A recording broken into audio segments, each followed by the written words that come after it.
BNP তার একেবারে top লিডারশিপের কাছ থেকে আজকে কিন্তু আমরা শক্ত একটি বার্তা পেলাম। এর আগে কিন্তু বিএনপির স্ট্যান্ডিং কমিটি পর্যন্ত সকলেই শক্ত বার্তা দিয়েছেন, কিন্তু আজকে স্বয়ং অ্যাক্টিং চেয়ারম্যান আমাদেরকে শক্ত বার্তা দিলেন। দুই হচ্ছে আর্মির সঙ্গে সরকারের এক ধরনের টানাপোড়েনের বিষয় আমরা জানি।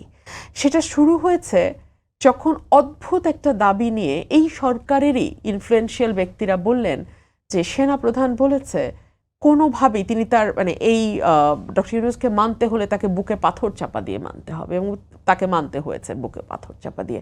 পরবর্তীতে আমরা দেখলাম সরকারের অত্যন্ত আদরের দল, অত্যন্ত স্নেহের দল এনসিপির দুজন অত্যন্ত ফ্রন্টলাইনার দুজন নেতা, তারা গেলেন সেনাপ্রধানের সঙ্গে দেখা করলেন, এবং সেখানে কি আলোচনা হয়েছে সেটা সে বাইরে অবলীলায় বললেন। তো এবং তারপর থেকে তো টানাপোড়েন চলছে, করিডোর নিয়ে চলছে, বন্দর নিয়ে চলছে, নানান কিছু নিয়ে চলছে। একদিকে বিএনপির মতো লার্জেস্ট পলিটিক্যাল পার্টিকে সরকার আস্থায় নিতে পারছে না, অন্যদিকে সেনাবাহিনীর সঙ্গে সরকারের টানাপোড়েন চলছে।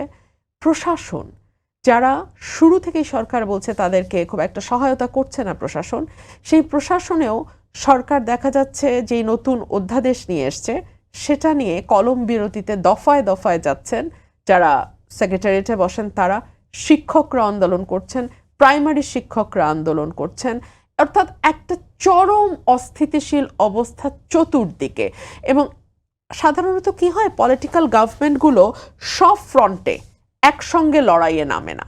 এই সরকারের যেহেতু পলিটিক্যাল প্রুডেন্স জিরো, এই সরকারের যেহেতু সেটা অ্যাচিভ করারও খুব একটা কোনো দায়ও নাই বা ইচ্ছাও দেখি না, আবার অ্যাট দ্য সেম টাইম এই সরকার মনে করছে যে তারা এক ধরনের ইলিউশনে আছে বলে আমার মনে হয়। তারা মনে করছে এনসিপি এবং কিছু অতি দক্ষিণপন্থী বা রাইটিস্ট ফোর্সকে আস্থায় নিয়েই তারা দেশটাকে চালাতে পারবে। এটা বোধহয় খুব সঠিক সিদ্ধান্ত হবে না।